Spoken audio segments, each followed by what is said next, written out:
how good the Lions defense has actually been so far this season, just take a look at these numbers. And these are a lot of these pass defense. Of course, we have run defense, which statistically has taken a little bit of a step back, at least in terms of yards per carry. Yards per game, they're really good in that category so far this season. But yards per carry has obviously been a little bit of a fallback for the Lions this year. They're allowing 4.8 yards per carry. I think that just adding Zadarius Smith is going to help a lot. And how do I know that? Well, hey, just look at Dan Campbell today. When Dan Campbell spoke on Zadarius Smith, the first thing that came out of his mouth was, he will play the run. That's the first thing that came out of his mouth. It's important. The Lions need it. It was kind of a mess in this last game against Green Bay. A lot of the big runs that Green Bay had were through the Lions' lack of the edge position. Now, part of that also was getting Josh Pascal back, getting Mekhi Wingo back, right? Getting a little bit of help back into that room, not just adding Zadarius Smith, but we are missing that without Aiden Hutchinson as a true edge setter. And Lions have done things different stylistically, but they've always wanted to play man. Now they're leaning into it more than ever. But now statistically, the numbers are really backing them up. Pass rating allowed second in football, 6 touchdowns to 11 interceptions. They have the best safety duo in the National Football League between Kirby Joseph and Brian Branch. And the crazy thing about saying that out loud is that coming into the season, I wasn't sure if Kirby Joseph was going to be a starter. Now, I was clearly wrong on that, but a lot of it had to do with injury. But I wasn't even sure. It was like, if he was so good last season, I don't see how you take that guy off the field. And obviously, you're not taking Branch off the field. So then it was like, well, hold up. Do they put Branch at slot? Like, we were in a position where we were almost overloaded with talent. And again, this goes back 2 seasons, because 2 seasons ago, it was the dilemma with Brian Branch. You had this rookie, and it was like, okay, he is so good, we have to get him on the field.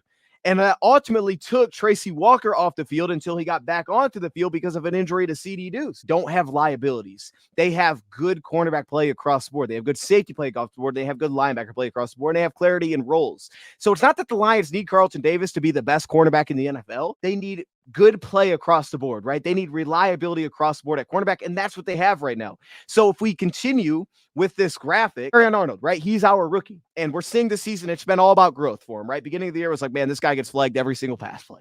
I felt like this guy, every single pass play, this guy is getting flagged. We need growth there. He's had growth. We are not getting him flagged anymore. It's just not happening. He's not getting flagged. Now, does that mean he's perfect? No, right? Calvin really did some work, but he's not getting flagged anymore. To me, he's improved in off coverage. He's improved at the top of the route. He's not grabby. He's much more calm. He's trusting his feet. He's trusting his body positioning. And there was a great play this last week where he just stepped in front of the receiver and cut him off. And it was like, there's still a physicality nature to this. But just like in basketball, when you beat somebody to the spot, that's not going to be a flag. That's not a foul. Branch has found clarity in his role. Like, oh, I can play safety, right? So now I can lurk. I can anticipate things. I could be a kind of a menace when I step down. I play underneath zone. And we saw that against the Rams week 1 where he's jumping underneath routes and tipping passes. And you're like, where is this guy even coming from? And then Kirby has clarity. It's like, hey, you're kind of just a free safety now. You can roam, you can go sideline to sideline. You can be what you're really good at. But then there's also flexibility because they're both very good in coverage. And Kirby's expanded his role, and Branch is very natural there. And we have good blitzers. Branch has always been a fantastic blitzer. Ify Melifonwu, we saw it last season. He was an incredible blitzer. We have to win the NFC North. That's step 1 is win the North. We need a home playoff game. We have to run our division. It's got to go through Detroit. Well, guess what? Who do you got to beat to do that? Last season, it was clear. It's Green Bay. That's the team we got to handle. We got to find a way to beat Green Bay. So what do? We struggled on the interior pass throw. Let's go get Kevin Zeitler. That'll help. Defensively, what do we do well? Well, we held him to a 50% completion percentage when we played man coverage on Thanksgiving. Now, we lost, but when we went to zone, he was almost perfect passing. Okay, so what do? We like to play man anyways. Let's go get man coverage corners that are going to make you have to work for it. Even here when they're not man, if you constantly make guys make tight window throws, contested grabs, nobody else does this in the NFL. This is why I say what I say in the title. Why the Lions will shake the NFL? Because teams don't do this. This is rare in the NFL. The Lions are zigging when everybody else is zagging at this point. Hopefully I said that correctly, but that's what this is. It's kind of like what the run game was, and it was like, oh, wow, the run game's a thing. Scoring's going down. Teams run the ball. 2 deep safety. Let's run the football. Everybody's doing this more now.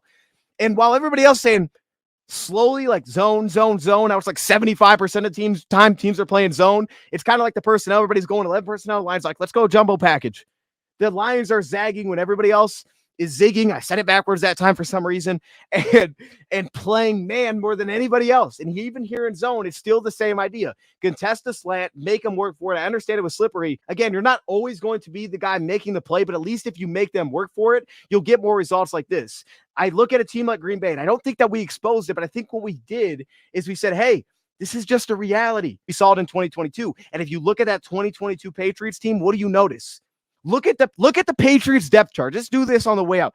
Go look at the Patriots depth chart in 2022. They had a really good defense. But if you look at the depth chart, you're going to walk away like, who are these guys? That's what you'll say to yourself at quarter, like, who are these dudes?